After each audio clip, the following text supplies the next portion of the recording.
ನಮಸ್ತೆ ಮಿತ್ರರೇ, ಇವತ್ತು ಇಂಡಿಯನ್ ಸ್ಟೋರ್ನಲ್ಲಿ ನಮ್ಮ ಇಂಡಿಯಾದ ಬಂಗುಡೆ ಫ್ರೋಝನ್ ಅಂದರೆ ಬಹಳ ರುಚಿಕರವಾಗಿತ್ತು. ನಾವೀಗ ಅಡಿಗೆ ಮಾಡಿ ರಸವನ್ನು ತಿಂದೆವು. ಈವನ್ ಅದರ ಪೀಸಸ್ ಸಮೇತ ನಾವು ಹೇಗೆ ಮಂಗಳೂರಿನಲ್ಲಿ ಫ್ರೆಶ್ ಮೀನನ್ನು ಮಾಡಿ ಅಡಿಗೆ ಮಾಡಿ ತಿಂತೇವೆ, ಅದೇ ರೀತಿಯಾಗಿ ರುಚಿಕರವಾಗಿ ಬಂದಂತಹ ಈ ಇಂಡಿಯನ್ ಮ್ಯಾಕರಲ್ ಇದರ ಗ್ರೇವಿಯನ್ನು ಮಾಡಿದ್ದೇನೆ.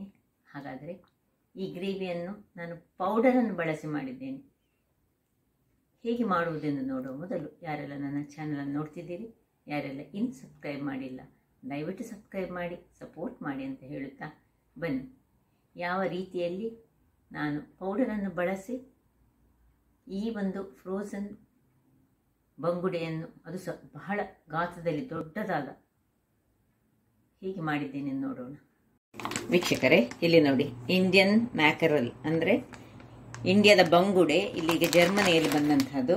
ನಾನೀಗ ಇದನ್ನು ನಿಮಗೆ ಕಟ್ ಮಾಡಿ ತೋರಿಸ್ತೀನಿ ಎಷ್ಟು ದೊಡ್ಡದಾಗಿದೆ ಹೇಳಿ. ಈಗ ಇದನ್ನು ನಾನು ನಿಮಗೆ ಕಟ್ ಮಾಡಿ ತೋರಿಸ್ತೇನೆ ಎಷ್ಟು ದೊಡ್ಡದಾಗಿದೆ ಅಂತ.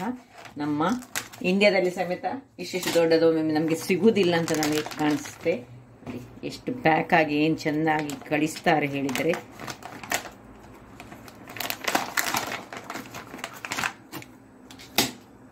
ಎಷ್ಟು ದೊಡ್ಡದಾದ ಬಂಗುಡೆ ನೋಡಿ. ಇಂಡಿಯಾದಿಂದ ಇದು ಎಕ್ಸ್ಪೋರ್ಟ್ ಆಗಿ ಬಂದಂತಹದ್ದು ನೋಡಿ. ಎಷ್ಟು ದೊಡ್ಡದು, ಒಂದು ಸಣ್ಣದು, ಇಷ್ಟು ದೊಡ್ಡದಾದ ನಮ್ಮ ಊರಿನಲ್ಲಿ ಸಿಗ್ತದೆ.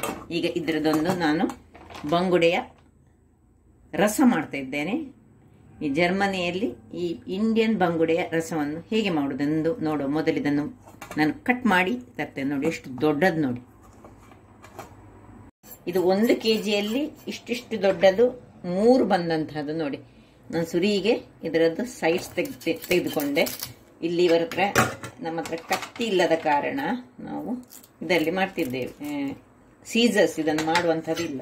ಸುರಿಗೆ ಹೀಗೆ ಇದರದ್ದು ನೋಡಿ, ಸೇಮ್ ಟೈಪ್ ಆಫ್ ನಮ್ಮದು ಇಂಡಿಯನ್ ಇದರ ಹಾಗೇ ಉಂಟು. ಇದು ಇಂಡಿಯಾದಿಂದಲೇ ಬಂದದಲ್ಲ, ಎಕ್ಸ್ಪೋರ್ಟ್ ಆದಂಥದ್ದು. ಹೇಗೆ ಎಷ್ಟು ದೊಡ್ಡದುಂಟು ನೋಡಿ.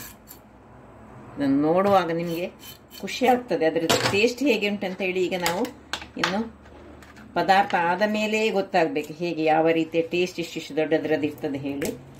ಸೈಡ್ಸ್ ಎಲ್ಲ ತೆಗಿತೇನೆ ಸುರಿಗೆ. ಮತ್ತು ಇಷ್ಟು ದೊಡ್ಡದನ್ನು ಈಗ ನೋಡಿ ಕಟ್ ಮಾಡುವಾಗ ಸ್ವಲ್ಪ ಕಷ್ಟ ಉಂಟು. ಎಲ್ಲ ಇದರದ್ದು ಸುರಿಗೆ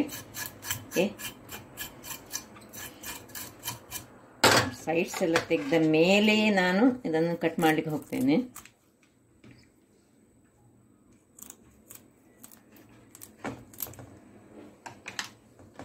ನಾನೀಗ ನೋಡಿ ಇದರಲ್ಲಿ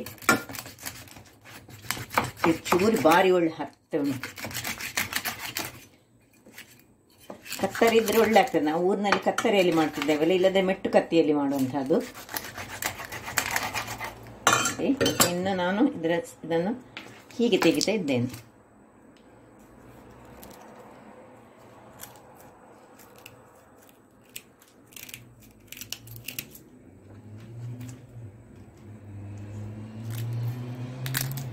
ತೆಗೆದು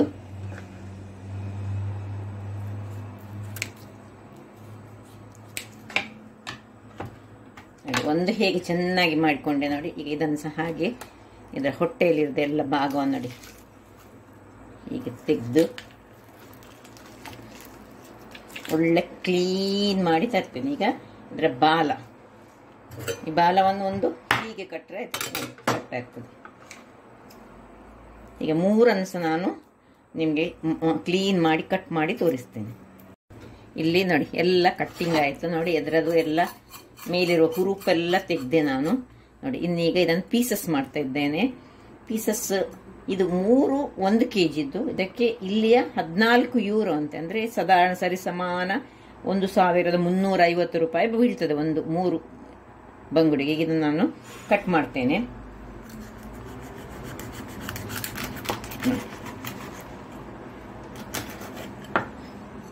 ಹದ ತುಂಡುಗಳಾಗಿ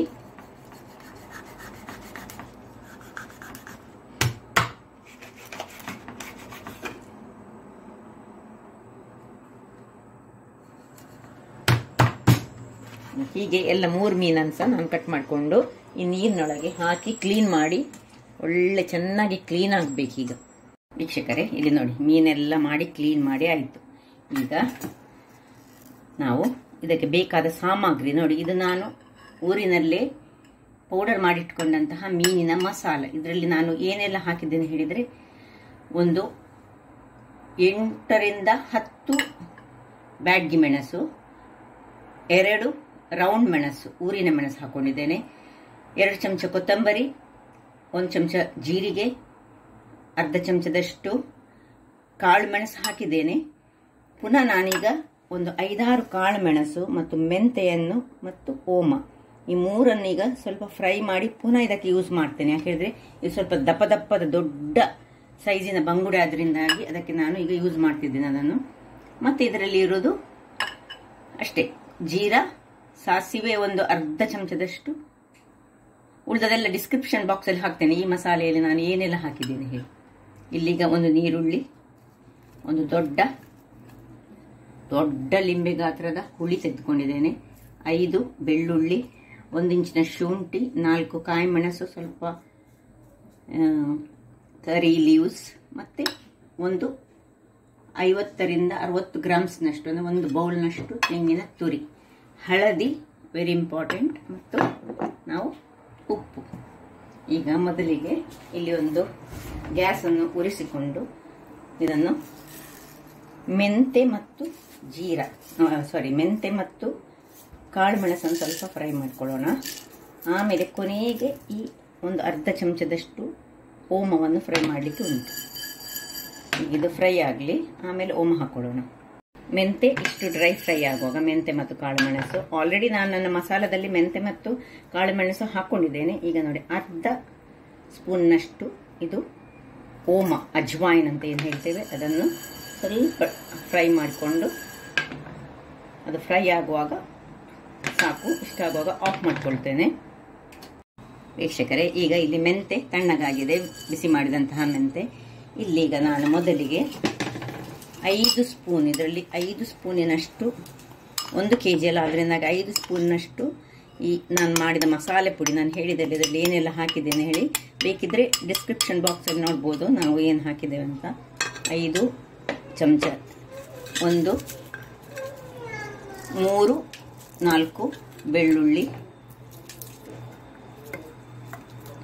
ಇನ್ನು ಇದರಲ್ಲಿ 1 ತುಂಡಿನಷ್ಟು, ಒಂದು ಸಣ್ಣ ತುಂಡು ಈರುಳ್ಳಿ ಹಾಕೊಳ್ತಿದ್ದೇನೆ. ಇದರಲ್ಲಿ ನಾನು ಈರುಳ್ಳಿಯನ್ನು ಹಾಕೊಂಡೆ. ವೀಕ್ಷಕರೇ, ಇಲ್ಲಿ ಈಗ ನಾನು ಆ ಒಂದು ದೊಡ್ಡ ಹುಳಿಯನ್ನು ನೋಡಿ ಏನು ನೀರಿನಲ್ಲಿ ಹಾಕೊಂಡು ಇಟ್ಟಿದ್ದೇನೆ. ನೀರಿನಲ್ಲಿ ಹಾಕಿದರೆ ಇಲ್ಲಿ ಸ್ವಲ್ಪ ವಿಂಟರ್ ವೆದರ್ ಆದ್ರಿಂದಾಗಿ ಸ್ವಲ್ಪ ಡ್ರೈ ಹೆಚ್ಚಾಗ್ತದೆ, ಅದರಿಂದಾಗಿ ಇದರಲ್ಲಿ ಹಾಕಿ ಮತ್ತೆ ನಾನು ಇದನ್ನು ಯೂಸ್ ಮಾಡ್ತಿದ್ದೇನೆ. ಸ್ವಲ್ಪ ನೀರು ಹಾಕೊಳ್ತಿದ್ದೇನೆ. ಅದರ ಒಟ್ಟಿಗೆ ನೋಡಿ ಈ ಫ್ರೈ ಮಾಡಿದ್ದನ್ನು ಇದರಲ್ಲಿ ಹಾಕೊಳ್ತಿದ್ದೇನೆ. ಇನ್ನು 1 ಬೌಲ್ನಷ್ಟು ತೆಂಗಿನ ತುರಿ, ಇಷ್ಟನ್ನು ಒಳ್ಳೆ ಫೈನ್ ಆದ ಪೇಸ್ಟ್ ಆಗಿ ಮಾಡಿ ತರ್ತೇನೆ. ವೀಕ್ಷಕರೇ, ಇಲ್ಲಿ ನೋಡಿ 2 ಬಾರಿ ಈ ಸಣ್ಣ ಮಿಕ್ಸಿಯಲ್ಲಿ ನಾನು ಮಾಡಿಕೊಂಡೆ. ಈಗ ಸ್ವಲ್ಪ ಇದಕ್ಕೆ ನೀರನ್ನು ಸೇರಿಸಿಕೊಂಡು ಅದಕ್ಕೆ ಸೇರಿಸಿಕೊಳ್ಳೋಣ. ಮತ್ತೆ ನಾನು ಆಗ ಹಳದಿ ಹಾಕಲಿಲ್ಲ ಅದರಲ್ಲಿ. ಈಗ ಇದಕ್ಕೆ ಒಂದು ಅರ್ಧ ಚಮಚದಷ್ಟು ಹಳದಿಯನ್ನು ಸಹ ಸೇರಿಸಿಕೊಳ್ತೇನೆ. ಸ್ವಲ್ಪ ನೀರು ಹಾಕೊಂಡೆ, ಬೇಕಿದ್ರೆ ತೊಳಿಬಹುದು ಅದನ್ನು. ಅದಕ್ಕೆ ಸ್ವಲ್ಪ ಅರ್ಧ ಚಮಚಗಳಷ್ಟು ಹಳದಿಯನ್ನು ಹಾಕೊಂಡಿದ್ದೇನೆ. ಇನ್ನು ನಾನು ನಿಮ್ಗೆ ಆಗ ತೋರಿಸಿ ಮರ್ತು ಹೋಯಿತು, ಈ ಒಂದು ಇದಕ್ಕೆ ಹಳದಿ ಮತ್ತು ಉಪ್ಪನ್ನು ಹಾಕೊಂಡು ನಾನು ಮಿಕ್ಸ್ ಮಾಡಿ ಇಟ್ಕೊಂಡಿದ್ದೇನೆ. ಮಾಡಿ ಆದ ಕೂಡಲೇ ಚೆನ್ನಾಗಿ ತೊಳೆದ ಮೇಲೆ ಹಳದಿ ಮತ್ತು ಉಪ್ಪು ಹಾಕಿ ಇಲ್ಲಿ ರೆಡಿ ಮಾಡಿ ಇಟ್ಕೊಂಡಿದ್ದೇನೆ. ಈಗ ಇಲ್ಲಿ ಒಂದು ಪಾತ್ರೆಯನ್ನು ಇಟ್ಕೊಳ್ಳೋಣ. ಇದು ನೋಡಿ, ಇದು ಕಬ್ಬಿಣದ ಪಾತ್ರೆಯ ಟೈಪ್ ಇದೆ ಇದು. ಈಗ ಈ ಒಂದು ಮಸಾಲೆಯನ್ನು ಇದಕ್ಕೆ ನಾವು ಶಿಫ್ಟ್ ಮಾಡ್ಕೊಳ್ಳೋಣ. ಶಿಫ್ಟ್ ಮಾಡಿಕೊಂಡು ಎಷ್ಟು ಹದ ಬೇಕಂತ ಮಾಡುವ. ಈಗ ದಪ್ಪಾಗಿ ಉಂಟು. ಈಗ ಮಿಕ್ಸಿ ತೊಳೆದ ನೀರನ್ನು ಇದಕ್ಕೆ ನಾನು ಹಾಕೊಳ್ತೇನೆ. ಮಿಕ್ಸಿ ತೊಳೆದ ನೀರು ಸ್ವಲ್ಪ ಇದಕ್ಕೆ ನಾನು ಈಗ ಸೇರಿಸ್ಕೊಳ್ತಿದ್ದೇನೆ. ಹದ ನಮಗೆ ಎಷ್ಟು ಬೇಕು, ಸ್ವಲ್ಪ ದಪ್ಪವೇ ಇದ್ರೆ ಒಳ್ಳೆದಾಗ್ತದೆ ಇಂಥ ಮೀನುಗಳಿಗೆ. ನೋಡಿ ಇದು ಸಹ ಇನ್ನು ಸ್ವಲ್ಪ ದಪ್ಪ ಆಯಿತು. ಇನ್ನು ಸ್ವಲ್ಪ ನೀರನ್ನು ಹಾಕ್ಕೊಳ್ತೀನಿ ನಾನು. ಹದಾದಲ್ಲಿ ಮಾಡ್ಕೊಳ್ಬೇಕು ನಾವು. ಈಗ ಉಪ್ಪನ್ನು ಸೇರಿಸ್ಕೊಳ್ಳೋಣ. ಹಳದಿ ಹಾಕಿದೆ ನಾನು. ರುಚಿಗೆ ತಕ್ಕಷ್ಟು ಉಪ್ಪು, ನಿಮಗೆ ಬೇಕಿದಷ್ಟು ಉಪ್ಪನ್ನು ಹಾಕೊಳ್ಳಿ. ನೋಡಿ, ಉಪ್ಪು, ಹುಳಿ, ಖಾರ ಇದರಲ್ಲಿ ಸರಿಯಾಗಿ ಬರಬೇಕು. ಇಲ್ಲಿ ನಿಮಗೆ ಬೇಕಿದ್ರೆ ನೀವು 1 ಚಮಚದಷ್ಟು ಕೆಂಪು ಮೆಣಸಿನ ಹುಡಿ ಸಹ ಸೇರಿಸ್ಕೊಳ್ಬೋದು, ನಾವು ಪೌಡರ್ ಹಾಕೋದಾದರೆ. ಇಲ್ಲದಿದ್ದರೆ ನೋಡಿ. ಇನ್ನೀಗ ಇದಕ್ಕೆ ಎಲ್ಲ ಕಟ್ ಮಾಡಿದಂತಹ ಒಂದು ನೀರುಳ್ಳಿಯಲ್ಲಿ ಅರ್ಧ ನೀರುಳ್ಳಿ, ಕಾಲು ನೀರುಳ್ಳಿಯನ್ನು ನಾನು ಗ್ರೈಂಡ್ ಮಾಡೋ ಹಾಕ್ಕೊಂಡಿದ್ದೇನೆ. ಶುಂಠಿ ಹಾಗೂ ಕಾಯಿ ಮೆಣಸು, ಸ್ವಲ್ಪ ಕರಿಬೇವಿನ ಸೊಪ್ಪು ಎಲ್ಲ ಹಾಕ್ಕೊಂಡು ಇದನ್ನು ತಿರುಗಿಸಿಕೊಂಡು, ಇನ್ನು ಸ್ವಲ್ಪ ನನಗೆ ದಪ್ಪ ಕಾಣ್ತಾ ಉಂಟು ಇದು. ಇನ್ನು ಸ್ವಲ್ಪ ನೀರನ್ನು ಹಾಕ್ಕೊಳ್ತಿದ್ದೇನೆ. ನಾವು ಮಿಕ್ಸಿ ತೊಳೆದದ್ದು ಅಥವಾ ಕಲ್ಲಲ್ಲಿ ಗ್ರೈಂಡ್ ಮಾಡಿದರೆ ಕಲ್ಲು ತೊಳೆದ ನೀರನ್ನೆಲ್ಲ ಸ್ವಲ್ಪ ಇಟ್ಟುಕೊಳ್ಬೇಕು, ಮತ್ತೆ ನೋಡ್ಕೊಳ್ಬೇಕು. ನೋಡಿ, ಇನ್ನು ಉಪ್ಪು ಸರಿ ಉಂಟ ನೋಡಿಕೊಂಡು ಮುಚ್ಚಳವನ್ನು ಮುಚ್ಚಿ ಒಂದು ಕುದಿ ಬರಿಸೋಣ. ವೀಕ್ಷಕರೇ, ಇಲ್ಲಿ ನೋಡಿ ಒಳ್ಳೆ ಕುದಿ ಬರ್ತಾ ಉಂಟು. ಈಗ ಅದಕ್ಕೆ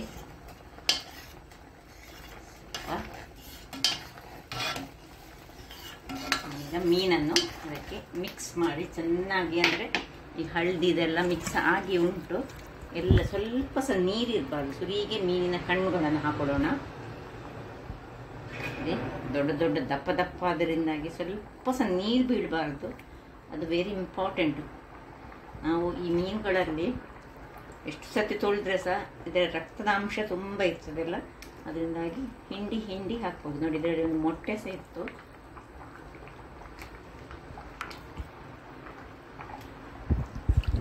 ಎಲ್ಲ ಹಾಕ್ಕೊಳ್ಳೋಣ. ಹಾಕ್ಕೊಂಡು ನಿಧಾನಕ್ಕೆ ಹೀಗೆ ಕೈಯಾಡಿಸೋದು ಬೇಡ, 1 ನಿಮಿಷಗಳ ಕಾಲ ಹೀಗೆ ಒಂದು ಮುಚ್ಚಿಟ್ಕೊಳ್ತಿದ್ದೇನೆ. ಸೈಡ್ ಹೀಗೆ ಸ್ವಲ್ಪ ಓಪನ್ ಇಟ್ಟು ಮುಚ್ಚಿಟ್ಕೊಂಡು ಬೇಯಿಸ್ಕೊಳ್ಳೋಣ. 5 ನಿಮಿಷಗಳ ಬಳಿಕ ಇನ್ನು ಸಾಕು. ನೋಡಿ, ಆಫ್ ಮಾಡ್ಕೊಳ್ಳೋಣ. ಎಲ್ಲ ಒಳ್ಳೆ ಬೆಂದಿದೆ. ನಿಧಾನಕ್ಕೆ ನಾವು ಇದನ್ನು ಹಾಕ್ಕೊಳ್ಬೋದು. ನೋಡಿ, ಹೀಗೆ ನೋಡಿ ಮೀನು ಬೆಂದಿದೆ. ಇನ್ನು 1-2 ನಿಮಿಷಗಳ ಕಾಲ ಹೀಗೆ ಇದನ್ನು ಮುಚ್ಚಿಕೊಂಡು ಇಟ್ಕೊಳ್ಳೋಣ. ಆಫ್ ಮಾಡಿ ಮುಚ್ಚಿಕೊಳ್ಳೋಣ. ವೀಕ್ಷಕರೇ, ಇಲ್ಲಿ ನೋಡಿ ಮೀನಿನ ಪದಾರ್ಥ ರೆಡಿಯಾಗಿದೆ. ರುಚಿಯಾದ ಪರಿಮಳವಂತೂ ಬಹಳ ಚೆನ್ನಾಗಿ ಬರ್ತಾ ಉಂಟು. ಸೊ ಇಂಡಿಯನ್ ಮ್ಯಾಕರೆಲ್ ಅಂದರೆ ನಮ್ಮ ಭಾರತ ದೇಶದ ಬಂಗುಡೆ ಮೀನಿನ ಪದಾರ್ಥ.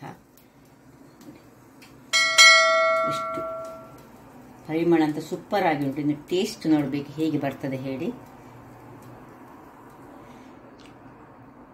ಇದು ಯಾವಾಗಲೂ ಮೀನಿನ ಪದಾರ್ಥ ಮಾಡಿ ಸಾಧಾರಣ 2 ಗಂಟೆ ನಂತರ ತಿನ್ಬೇಕು, ಆಗ ಬಹಳ ರುಚಿಕರವಾಗಿ ಬರ್ತದೆ. ಹಾಗಾದರೆ ನೋಡಿದ್ರಲ್ಲ ವೀಕ್ಷಕರೇ, ಪೌಡರನ್ನು ಮಾಡಿಟ್ಟುಕೊಂಡು ನಾವು ಇಟ್ಟುಕೊಂಡ್ರೆ ಯಾವಾಗ ಬೇಕಿದ್ರೆ ಆಗ ಕ್ವಿಕ್ಕಾಗಿ ನಾವು ಯಾವುದೇ ಒಂದು ಈ ಮೀನಿನ ಪದಾರ್ಥಗಳನ್ನು ತಯಾರಿಸ್ಬೋದು. ಸ್ವಲ್ಪ ಮೆಂತೆ ಮತ್ತು ಓಮವನ್ನು ಸ್ವಲ್ಪ ಫ್ರೈ ಮಾಡಿ ಗ್ರೈಂಡ್ ಮಾಡುವಾಗ ಹಾಕಿದರೆ ಆಯಿತು. ಹಾಗಾದರೆ ನನ್ನ ಈ ಕುಕಿಂಗ್ ಚಾನಲ್ ನಿಮಗೆ ಇಷ್ಟ ಆದರೆ ಬೋಳೂರು ಸುವರ್ಣ ಚಾನಲನ್ನು ಲೈಕ್ ಮಾಡಿ, ಶೇರ್ ಮಾಡಿ ಹಾಗೂ ಸಬ್ಸ್ಕ್ರೈಬ್ ಮಾಡಿ ಹಾಗೂ ನನ್ನ ಇನ್ಸ್ಟಾಗ್ರಾಮ್ ಪೇಜನ್ನು ಫಾಲೋ ಮಾಡಿ. ಧನ್ಯವಾದಗಳು.